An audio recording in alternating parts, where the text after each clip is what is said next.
I like that one. How do you curate safe space for yourself?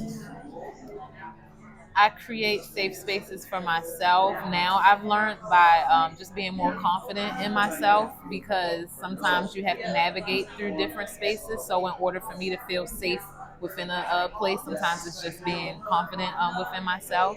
And now within my home, sometimes I just need a little corner or space, but it's all about intention really because yeah, once again, we have to navigate different spaces. Like I'm literally moving right now, so my house isn't the most organized, but I still be needing my, space to like meditate in or something like that. So, Hmm. a safe space is literally sometimes what you can make it, whatever sacred space you can create in that moment. But I think it's all about your intention when it comes to creating it for self. Describe an unsafe space. What do these spaces typically have in common? Okay, an unsafe space. I don't know why my mind automatically went to like a club or something like that because I haven't been out, but what came to mind was like being out and people are like smoking and drinking and just influenced by a bunch of different things. And I think in those spaces, it creates more like unpredictability where you won't know what happens because people are influenced by things. And what does it have in common? A lot of like judgment. I feel like always a lot of judgment. The evil eye, I like to call it in the sense of where it's like, those snobby looks or like, yeah, people judging you. Yeah, I would have to say definitely the club space too because I like to dance and stuff. And I'm normally like the party starter and then people be looking at you crazy like, oh, what does she think she doing and stuff like that. But it's like, I'm being free. I'm doing what you're not doing. So Hmm. I would say being judgmental is something that's very common in those spaces for Mm, sure. okay. Do you wear a mask outside of familiar circles? Why not? So And do I wear a mask outside of outside? familiar. I would say it depends. I'm pretty much a very open person, but I'm learning that sometimes it's necessary to not be as open. Mm. So to like, I won't say necessarily a mask, but I think I will kind of like limit what I'm sharing or like kind of conceal myself a bit. Yeah, yeah. But I feel like I'm always authentically myself. I just kind of either turn the lever up or down a bit depending on the location and who's around and stuff to Okay. protect my energy. That's what I would take it as. Yeah. Okay. I like that one. How would you be how would you be empowered if you could be authentically you 24/7 365? What I mean, like just the thought of that is giving me like exalting my soul. Like I could be me all the time, don't have to worry about people, nobody judging you. Very empowering. Like I would be my best self. Like being able to be myself all the time and not have to worry about limitations.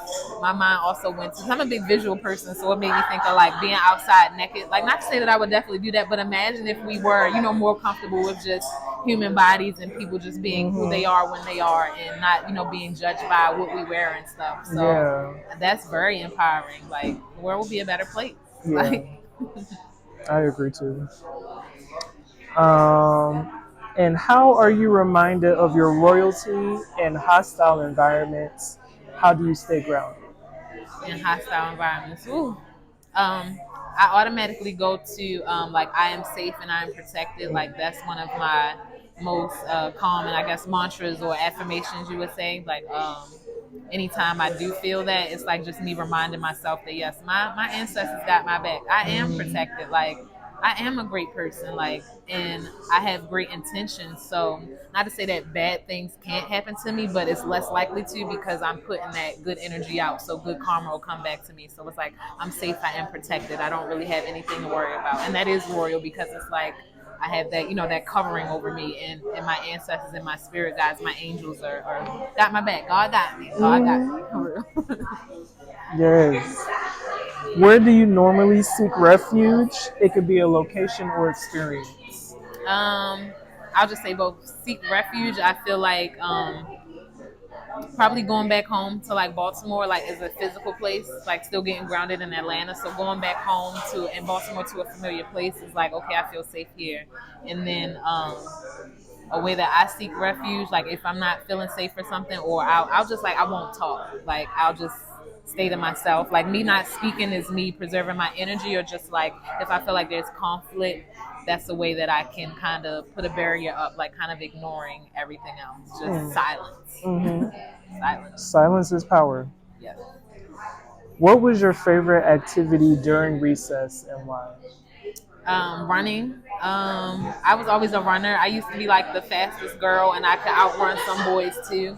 And I think because running, because you use like all of your body parts when you're running, and just that something about the thought of like speed, like how fast you can go, and just for how long. But it's like I can go this fast. It's just something very like empowering about that, like the ability to go fast. I don't know. I always like running though. Mm. It's fun.